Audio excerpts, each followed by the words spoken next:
হরে কৃষ্ণ সবাইকে। তো আমি তোমাদের সবার প্রিয় জগন্নাথ দাস। তোমরা সবাই কেমন আছো এবং পয়লা বৈশাখে অনেক অনেক শুভেচ্ছা রইল তোমাদের। একটা স্পেশাল জিনিস আগেই তোমরা দর্শন করো, জগন্নাথ দেবের পয়লা বৈশাখের আরতি।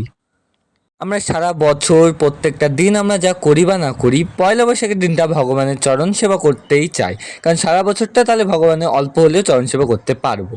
তার জন্য সবার প্রথমে জগন্নাথ দেবকে মালা পরিয়েছি। স্পেশাল একজন ফাঁকা আছে, সেখানে বসবে মাতা কালী আজকে। তো তাকে কালকে এনেছি আমি বাড়িতে পাথরে, এবং মাতা কালী আগের পা ছিল বা চরণ ছিল, তাকে স্নান করিয়ে দিলাম একবারে। এবং তারপরে কিন্তু অনেক নিয়ম, কারণ ভগবানের প্রাণ প্রতিষ্ঠা আমি নিজে করেছি, এবং ভগবানের আরও অনেক জিনিস ছিল, সেগুলো আমি ভিডিওটা অ্যাড করতে পারি, ভিডিওটা প্রচুর বড় হয়ে যেত।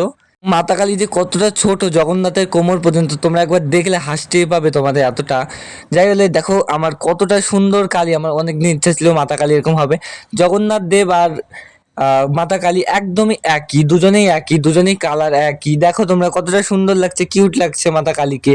তো যাই হলো, মাতা কালীকে কিন্তু বৈষ্ণব তিলক পরিয়ে দিয়েছি, কারণ আমার বাড়িতে সমস্ত দেবদেবীরা বৈষ্ণব।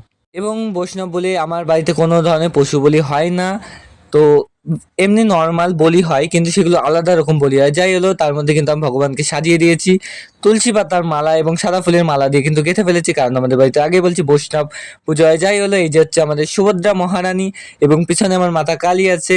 এবং এবার তোমরা দেখতে পাবে জগন্নাথ দেবকে। জগন্নাথ দেবের মালাটা দেখো কতটা সুন্দর হয়েছে। তারপরে শ্রীমতী রাধা রানী, কৃপালু রাধা রানী, তারপর আমার গোপাল সোনা। তারপরে আমি কিন্তু সর্বশেষে সমস্ত কাজ শেষে আমি কিন্তু সবার আরতি করে নিচ্ছি। প্রাণ প্রতিষ্ঠা হয়ে গেছে সমস্ত কিছু, চক্ষুদান, প্রাণ প্রতিষ্ঠা সমস্ত কিছু হওয়ার পরে কিন্তু আমি আরতি করে নিচ্ছি। এবার কিন্তু করছি জলশঙ্কের আরতি, এরপরে করব আমি ফুলের আরতি, এরপরে করব আমি চকলেটের আরতি, এবং তারপরে আমি চামচ দিয়ে একটুখানি ভগবানের হাওয়া দিয়ে নেবো, কারণ এখন গরম পড়ে গেছে এবং ভগবানের এখন কিন্তু স্পেশাল করে হাওয়া দিতে হবেই। তো যাই হলো, মাতা কালীকে কেমন লাগছে অবশ্যই কিন্তু তোমরা কমেন্টে জানো। আমার সবচেয়ে পার্সোনাল ফেভারিট লেগেছে মাতা কালীকে। আমি আগের দিন দেখে গেছিলাম, এবং সেদিন পরের দিনও আমার জন্য ছিল পয়লা বৈশাখের আগের দিন। তো যাই হলো, সবাইকে রাধে রাধে।